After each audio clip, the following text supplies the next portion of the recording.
10, 9, 8, 7, 6, 5, 4, 3, 2, 1, 0. We have ignition. Hey everybody, and welcome back to Kerbal Space Program RP-0. We're going to touch up on some of the other things we worked on while we were building our lovely, massive liquid hydrogen tank for our yet unnamed interplanetary project. But we are at a Venus window, which means we need to launch our next crew to Venus to hopefully this time actually complete the crewed Venus flyby contract, which we failed at by like 80 days or something like that last time, so we're really hoping to get it right this time. This is, of course, the BPR being rolled out to the pad and waiting for its launch window to make its transfer to Venus. This would be the second Chestnut V atop this BPR to make the journey to Venus, taking a new crew of 4, including Marie, lovingly named Marge, Simpson, and of course then I switch into a cinematic camera so I can't read you the rest of them. Timothy Yakonski, Victoria Bell. I believe this is her second big trip going interplanetary. I could be wrong there. I thought we took all rank 1s, but just because they're rank 1 does not mean that they haven't gone on an interplanetary voyage before. Just means they didn't get credit for it. So booster sets 1 and 2 are away. We are awaiting flame out of booster set number 3. Then we'll just be running on our massive core stage with those multiple RT-172s. The escape tower is jettisoned. The aerodynamic fairings have also been jettisoned as we make our way into official space. There goes our escape tower. There's Mars right ahead of us, and there's a very nice view of the rocket itself. Sorry, this footage has been so sped up because we just have, well, a whole lot to get to. There's stage sep and solid ignition on those 5 RS-25s that will kick us up most of the way into orbit. Our Echo upper stage is going to kind of finish the job, and then of course, it will handle the vast majority of our transfer to Venus, and because this was recorded such a long time ago, we're actually going to get pretty far in this mission, this episode. I'm sure you'll all be delighted to know that you don't have to wait for weeks or months for their, mission progress. And their separation of the RS-25, and one last kick from that Echo upper stage puts us into a 324 by 147 orbit. Just, kind of kicking it around, but apparently Mech Jeb lied to us at least once, because it's telling us that this transfer is not ideal. I think we're still within tolerance, something like 3.7 kilometers per second or so, but it's like right now. So we're just going to go ahead and light the engines. We're only about 4 minutes ahead of the node. It should be about a 10-minute burn, give or take. Maybe a little less than that, so we're trying very hard to be very on target for it. But we set an alarm clock for a much more efficient node that will be coming up in like a year and some coin. I don't know, why Mech Jeb just keeps changing its mind like this, but it happens. The good news is we are still well within tolerance to make this transfer and have a little bit left in that Echo upper stage to start braking once we do get to Venus. And then, of course, Chestnut herself will handle the rest of the transfer. This mission is a little unique. Now that the beauty fairings are away, you might notice that there's a probe core where there should be a docking port. That is because we are bringing along with us a Venus lander. Hopefully we're going to try to deposit it somewhere near one of Venus's poles. I think we're going to aim for the North Pole this time and just try to get some of that polar biome science, because, well, it would be very beneficial to us, and we do tend to get paid quite a lot when we log new science from new and interesting biomes. So we are now plotting our orbital insertion burn. We, of course, need to match somewhat the inclination with our target ostrich station here in medium Venus orbit. So we're going to try to dial this in as best we can to make that a thing on this upcoming maneuver node, which we will need to be somewhat precise with. But, shouldn't be a problem. The actual delta V to accomplish that is something like 85 some odd meters per second. So best case scenario, we'll just shut down the outer two engines. And jumping ahead again, this is our Jasper 4.5 mission. This is on a return trajectory from Jupiter, bringing with it all kinds of nifty atmospheric samples that it gathered in a low pass or two through the very upper layers of the Jovian atmosphere, and now we're going to try to return those samples to Earth. Just as best we can. Anyway, this mission has been in the works for, God, so many years. I don't even remember when it launched. I want to say sometime in the 90s, and it is now, of course, like 2003-ish, give or take. It's probably been longer than that. This might have launched in the 80s, but it's been at least like 2 years real people time trying to get this thing to perform its mission and gather its samples and load them all up. There's a probe core. Can't see it now because that comms dish is kind of in the way, but we'll be coming back to that when it's time for that maneuver node. Jumping again, but out to Jupiter this time. This is our prospective Callisto lander. This is our second attempt at completing the uncrewed landing on Callisto contract yet again, and we need to make a inclination change for about 1 kilometer per second, which was way, way, way more than I anticipated, but our orbital insertion was just, plain old not good.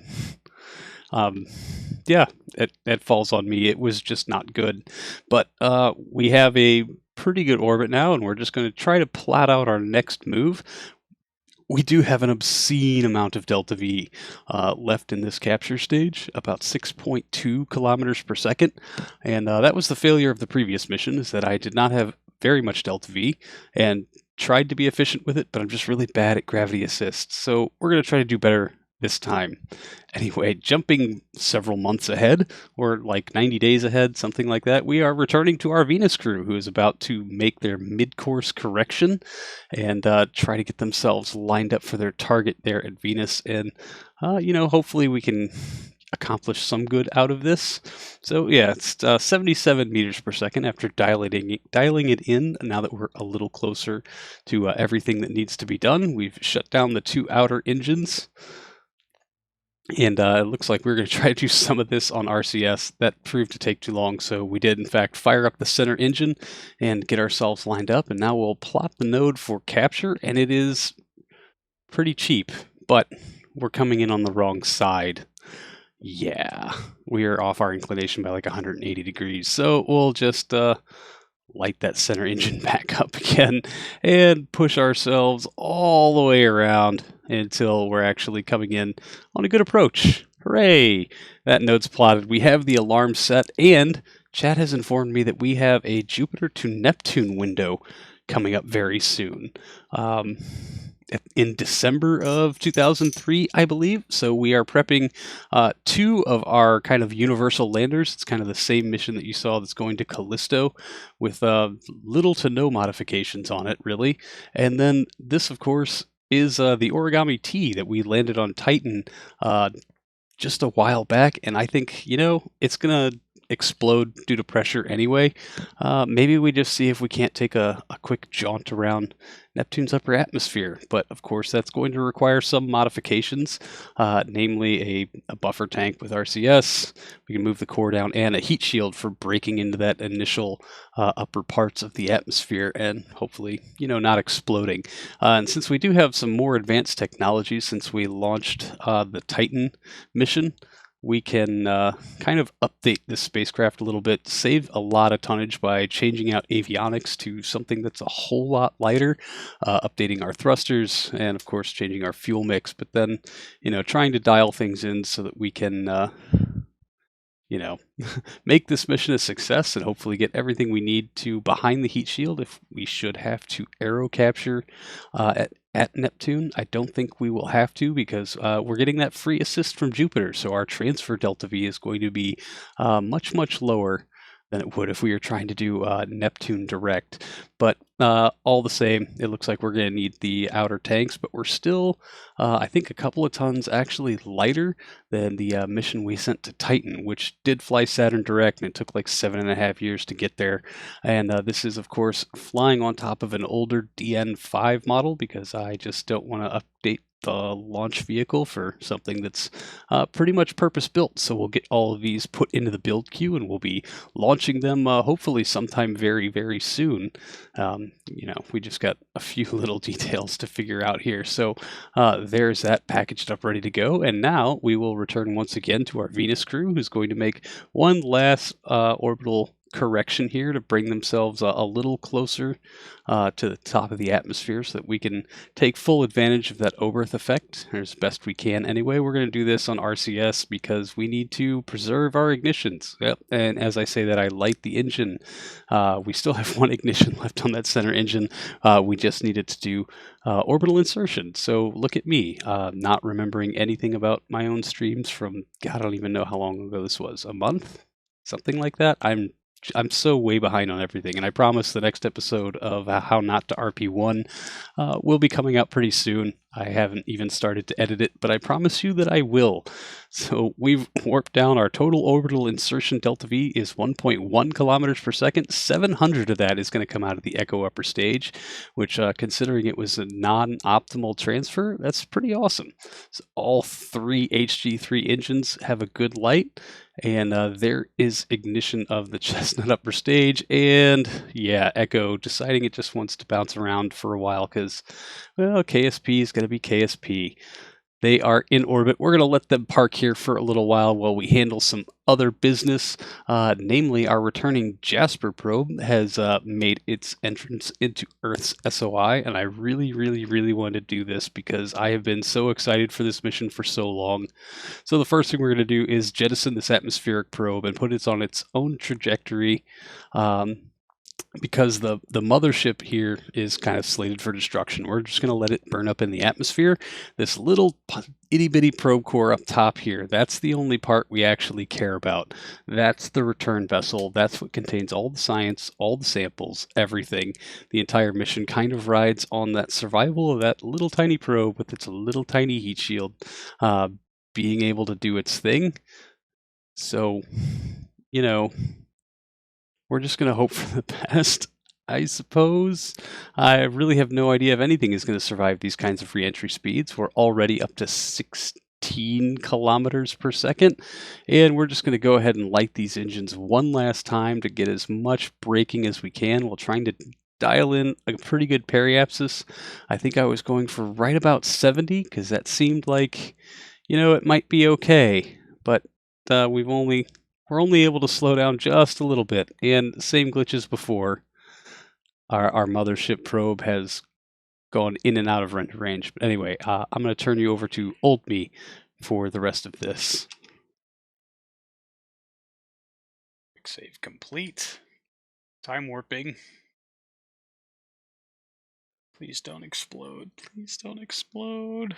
God, 15 kilometers per second. This is gonna be harsh.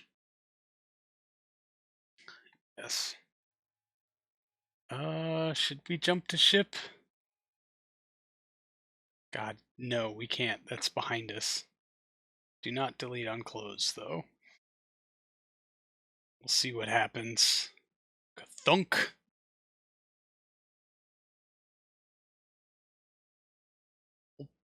Hold a strict prograde. You need to be dead on into this, because this is going to get real spicy real fast.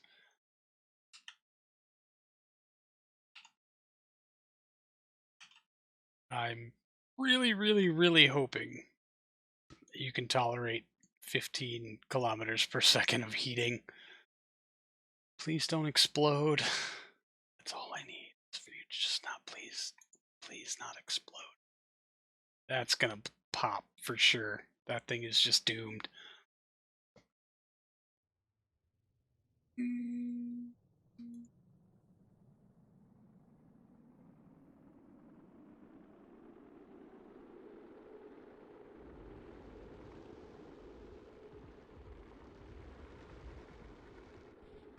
damn it! Fuck. Fuck. There is so much science. Oh, damn it.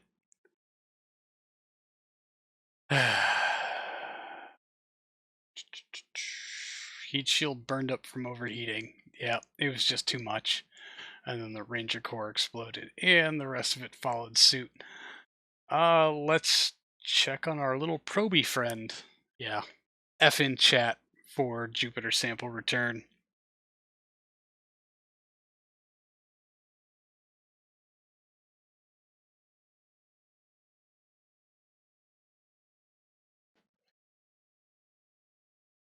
Another 3 kilometers per second on the tanks, and it would have been somewhat viable. I have a feeling we're jumping to this as it is mid-atmosphere, and it's going to cause a huge problem. Oh no, this is this thing. Crap, really? Real killer move would have been Aero breaking into a lunar flyby that would capture into a semi-stable orbit around Earth.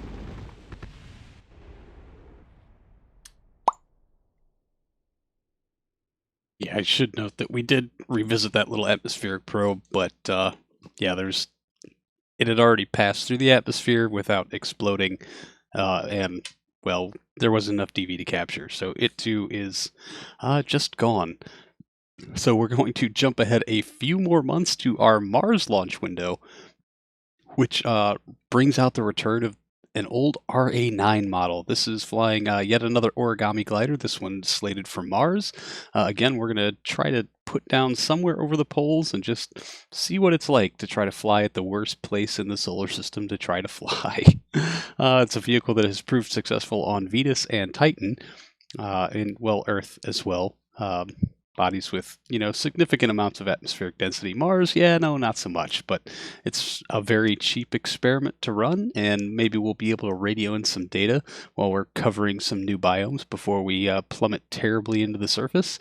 I hope you enjoyed that very, very brief flight because, well, yeah, hey, it's pretty much done now. Booster sep, core sep, orbital insertion, and now we are making our burn for Mars using the rest of this XL upper stage, or HV upper stage, sorry. This is the HV upper stage.